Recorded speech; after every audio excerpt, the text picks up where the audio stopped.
প্রিয় বন্ধুরা, আজ আমাদের বিষয় হলো অ্যাসিড এবং ক্ষারের শক্তি নির্ণয় করার পদ্ধতি। অর্থাৎ অ্যাসিড এবং ক্ষার সেটা কতটা শক্তিশালী অ্যাসিড এবং কতটা শক্তিশালী ক্ষার, এটা আমরা আজকে জানব।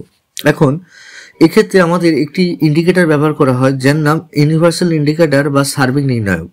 এই ইউনিভার্সাল ইন্ডিকেটর যেটি বিভিন্ন রকম নির্দেশকের সমন্বয়ে গঠিত। এটি দেখায় বিভিন্ন রকম বর্ণ এবং ওই দ্রবণে হাইড্রোজেন আয়নের ঘনত্ব কতটা, অর্থাৎ ওই দ্রবণে হাইড্রোজেন আয়ন কতটা আছে সেই ইউনিভার্সাল ইন্ডিকেটর দ্বারাই আমরা পরিমাপ করে থাকি।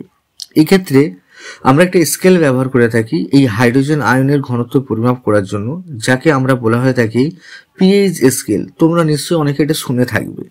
এই পিএইচ পরিমাপ করার জন্য আমরা 0 থেকে 14 পর্যন্ত আমরা একটি পরিমাপ করে থাকি, যেক্ষেত্রে 7কে ধরা হয়ে থাকে নিউট্রাল অর্থাৎ নিরপেক্ষ, এবং 0 থেকে যখন 7 পর্যন্ত যখন যাব তখন এই ভাগটাকে আমরা অ্যাসিডিক বলা হয়ে থাকে।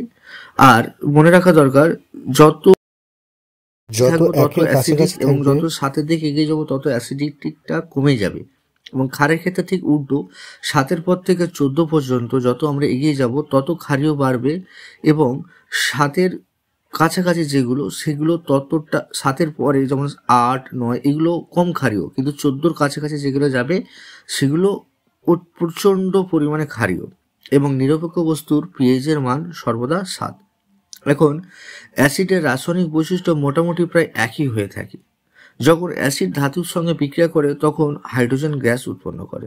তা এটি প্রমাণ করা যায় যে হাইড্রোজেন পরমাণু বা আয়ন অ্যাসিড, যে কোনো অ্যাসিডের একটি সাধারণ বিষয় হয়ে দাঁড়ায়।